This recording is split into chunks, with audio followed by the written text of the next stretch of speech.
आभार व्यक्त करतो. दादा विकास कामं होत राहतात आणि विकास कामं फक्त शरददादांच्या माध्यमातून होत राहतात हे बरोबर सांगावं लागेल. कारण मध्यंतरीच्या काळामध्ये आम्ही ज्यावेळेस पदावर होतो त्यावेळेस काम कुठून करायचं आणि कोणाकडून आणायचं एवढी परिस्थिती बिकट होती.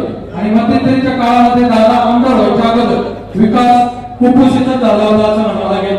आता कुठेतरी विकासाला सदृढ रूप यायला लागलंय. ते माध्यम म्हणजे शरददादा सोनवणे आणि शरददादाच्या माध्यमातून आज एक उपरचं नेतृत्व किंबहुना त्यांच्याच पठडीमध्ये शिकलेले पठ्या म्हणजे पंकजदादा कनसे यांच्या माध्यमातून आज भला मोठा विकास जेडपी गटामध्ये होताना दिसतोय. त्याचंच प्रतीक म्हणून आज असंख्य महिला असतील, महिला भगिनी असतील, असंख्य पुरुष असतील, सगळेजण उपस्थित झाले. त्यांचे मनापासून आभार व्यक्त करतो. दादा शिवाजी महाराजांना बावळ्यांची गरज होती. आता खऱ्या अर्थाने शिवसेनेला युवा सेनेची गरज आहे आणि युवा सेनेमध्ये इथं भरपूर दाटून युवा सैनिक इथं उपस्थित आहे आणि नक्कीच हा विजय स्मिताताई कनसे यांचा आहे आणि स्मिताताईचा विजय झाल्याशिवाय राहणार नाही ही मी खात्री बाळगतो. बिबट्याच्या बाबतीत जर आपण सांगितलं की बहुसंख्य लोक म्हणत होते बिबट्या एखाद्या जनावरांचा जर बंदोबस्त करायचा असेल तर एखादा मोठा वाघच तिथं पाहिजे होता. बिबट्याचा बंदोबस्त करायला वाघाचंच काळीज पाहिजे होतं. ते वाघाचं काळीज म्हणजे आपले शरददादाच आहे आणि बिबटे म्हणलं तर बिबट्याला संपुष्टात आणण्यासाठी एक वाघाचं काळीज म्हणजे बब्बर शहर.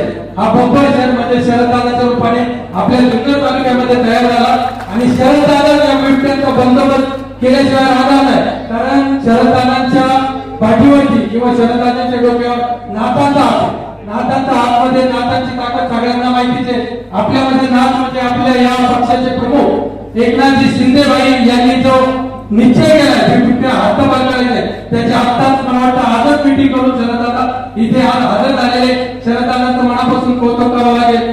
इलेक्शनच्या पिरियड मध्ये आम्ही पाहिलं होतं आम्ही शरददादांनी सगळ्यांना ग्वाही दिली होती की आपण दिवसा लाईटचा बंदोबस्त करूया आणि शेतकऱ्यांना अडचणीपासून दूर करूया. ती पण बऱ्यापैकी आज बेल्ले परिसरामध्ये जवळजवळ 8 गावांमध्ये दिवसात लाईटचं नियोजन झालेलं आहे. दादा तुमचं मनापासून आभार करावं, कौतुक करावं, काय करावं हे समजत नाही. कारण तुम्ही जेवढी कामं सांगितली तेवढी कामे तुम्ही पूर्ण केलेली आहे. असं उशीर खूप झालेला आहे. प्रोटोकॉल तुटून माझ्यासारख्या कार्यकर्त्याला बोलायला दिलं.